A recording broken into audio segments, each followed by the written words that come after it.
Right, so it is the next morning.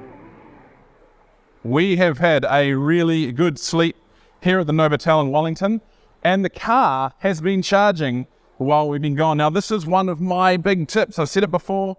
When you're doing an EV road trip, is book accommodation with a charger. For example, here we have been charging here for about 10 hours.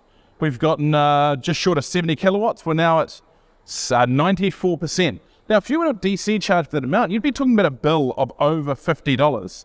And here's my little tip.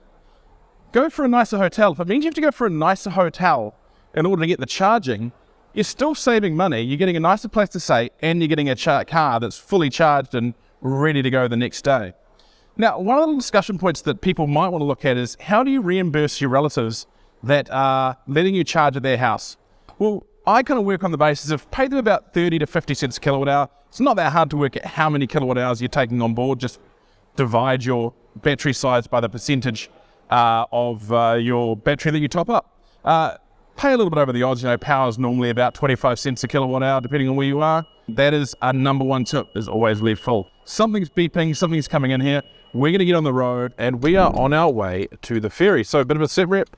We're at about 780 kilometers traveled, average speed 69, 21.3 kilowatt hours per 100 kilometers of average consumption. We are, I don't know the exact percentage, but we've got 354 kilometers of range showing. And that's important because there is not a lot of charging right at the top of the South Island. You've got some AC in Picton, a couple of DCs around Blenheim, and then you're on down to Kokura. Not a problem for us today. We're going to go to Kokura.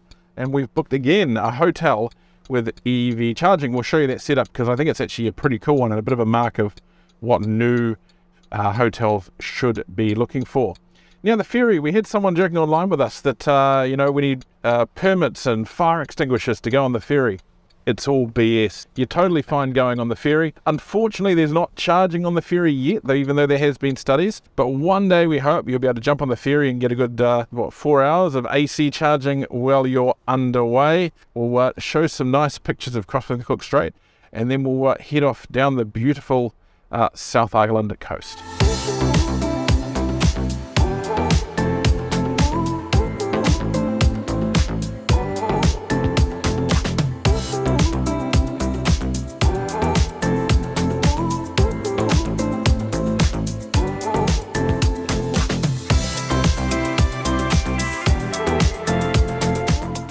Right, so we're at beautiful Ohau Point on the coast, just north of Kokura, which is going to be our lodgings for the night.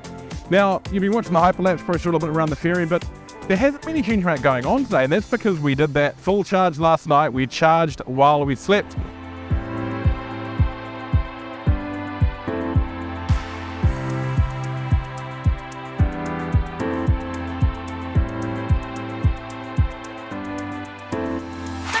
The weather for day 3 couldn't have been nicer, and with a full charge we could enjoy the rest of the drive, especially around this stunning coast.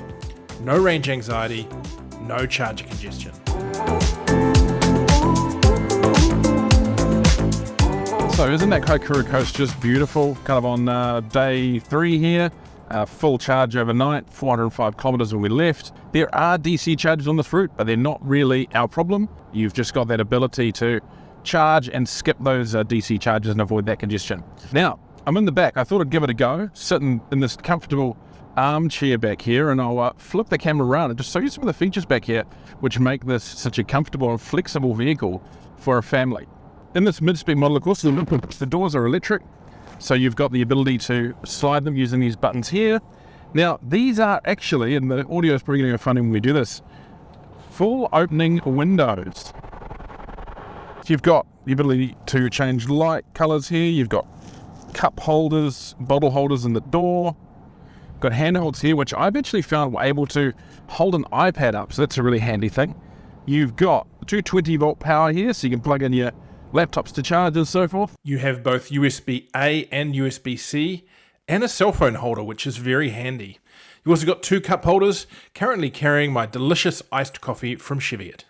Now the seat itself, we've got controls over here, and we can bring up a leg rest, and also if I push a button somewhere down here, I get a massage. I can assure you it's very relaxing. Up here we have controls for the rear climate control. There's lots of vents and also controls for the sunshade and sunroof. Back here we have the rear seat. Now we have these front seats at pretty much their rearmost position. And then the seat actually slid forward to allow for a few more suitcases in the back. There's, armrest back there. Curtain airbags to right the back, which I think is a great feature. There are ISOFIX points in this second row, but there's only one in the third row, which I think is a little bit interesting. And the same with tethers, there's only one tether in the third row. But it might be nice if they did add the ISOFIX on those other seats in the back. So yeah, I'm going to relax here for a while, and we'll probably see you next in Christchurch.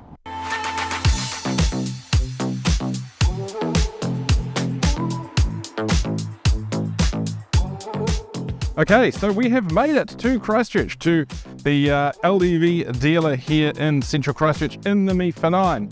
So we've done just short of 1,150 kilometres. We've had such an easy trip.